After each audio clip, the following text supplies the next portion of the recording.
Radio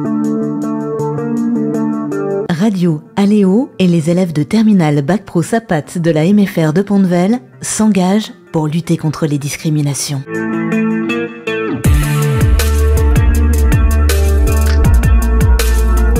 Chères auditrices, chers auditeurs, aujourd'hui nous allons parler du deuil.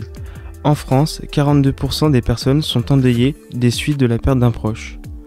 Comment le deuil peut-il changer la vie d'une personne ? C'est la question à laquelle nous allons tenter de répondre avec notre invitée, Théa, élève de terminale à la maison familiale rurale de Pont-de-Vel. Bonjour Théa. Bonjour. Théa, tu m'as dit que ta maman était décédée lorsque tu avais 10 ans. Comment as-tu appris cette triste nouvelle ? J'ai appris cette nouvelle quand je suis arrivée dans ma maison de famille avec mon père et ma petite sœur. Avec ma sœur, on devait aller chez notre mère, mais elle nous a sorti une excuse qu'elle était fatiguée. Du coup, avec mon père et ma petite sœur, on est allés dans notre maison de famille.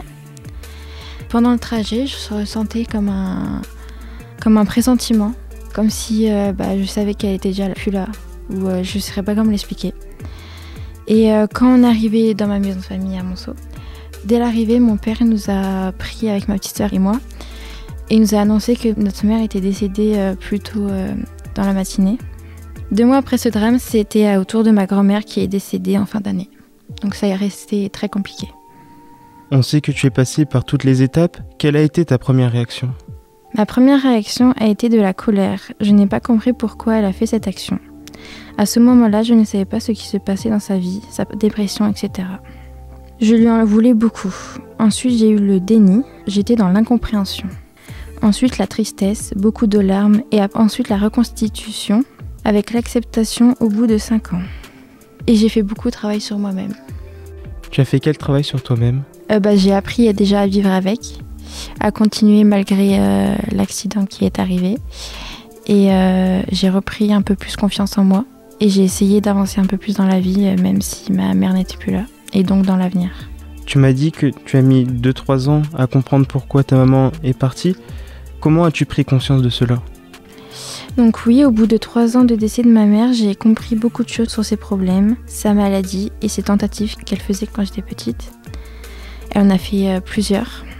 J'étais pas au courant, du coup je la voyais souvent à l'hôpital. Je savais pas pourquoi, mais je demandais pas à mon père. J'étais dans l'incompréhension.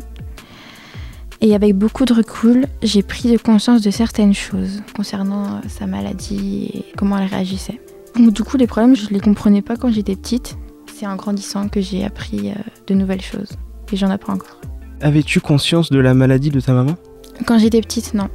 J'en avais pas du tout conscience. Je savais même pas qu'elle était malade. Mais c'est au fur et à mesure des années que je comprenais petit à petit. Et c'est mon père qui m'en a parlé aussi. Théa, on sait que le décès de ta maman a eu des répercussions sur ta vie. Qu'est-ce qui a changé ? En effet, le décès de ma mère a eu des répercussions sur ma vie qui s'expliquent par un manque de confiance en moi. Je n'arrive plus vraiment à prendre les décisions importantes toute seule, car la vie de ma mère compte beaucoup. J'ai du mal à avancer sans son avis et cela me pèse beaucoup.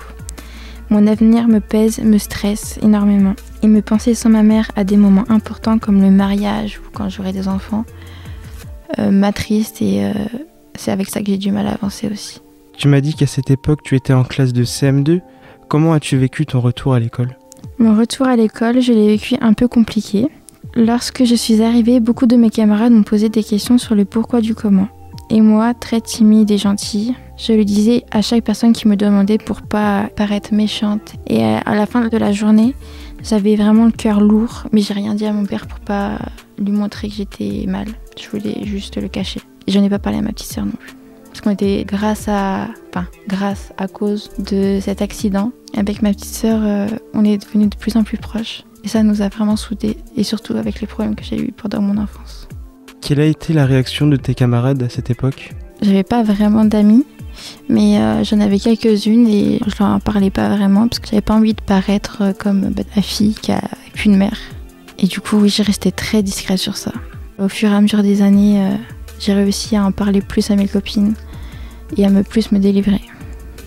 Théa, on sait que tu as mis 5 ans à faire ton deuil. Comment as-tu fait pour surmonter cette dure épreuve ? Le temps, beaucoup de temps. C'est le seul remède pour surmonter cette épreuve. J'ai vu une psychologue dans la même année du décès de ma mère, parce que pour mon père c'était préférable au cas où j'ai des répercussions Et pour plus me délivrer, il sait que je pourrais pas me délivrer envers lui, parce que j'aurais trop peur de le peiner. Je l'ai vu pendant un bon bout de temps. 4 ans après, j'en ai vu une autre. Enfin, vu que j'étais plus grande, je devais voir une psychologue pour les adultes. Mais dans tous les cas, avec les psychologues, ça passe pas parce que ça me fait plus de mal qu'autre chose, parce que la thérapie, elle fonctionne pas sur moi. Je trouve plus que j'ai perdu du temps sur ça que autre chose, parce que j'ai pas réussi à avancer pendant ce moment-là. Et donc oui, c'est avec le temps que j'ai pu surmonter ça. Pendant ton deuil, as-tu eu le soutien de tes proches ? Oui, j'ai eu beaucoup de soutien de mes proches, surtout venant de ma famille. Énormément de mon père et de mes frères et sœurs. Les personnes ne venant pas de ma famille me soutenaient avec de la peine et de la pitié, donc c'est pour ça que j'avais un peu plus de mal à me confier à eux. Mais ma famille a toujours été là pour moi, et dès qu'ils voyaient que j'étais pas bien par rapport à ma mère ou à mes problèmes d'enfance, c'est eux qui m'ont du coup conseillé cette psychologue pour m'aider à surmonter ça. Mais avec la psychologue, du coup, ça n'a pas fonctionné. Ils étaient là tout le temps pour me remonter le moral, venir me parler s'il faut. Théa, tu m'as dit que ça fait 8 ans que ta maman est partie. Comment la vis-tu actuellement ? Ça reste très compliqué pour moi concernant mon avenir et mes choix sur ma vie, surtout en ce moment. J'essaye d'avancer et je trouve que je mûris de plus en plus, et en vue de mon avancement, j'en suis fière.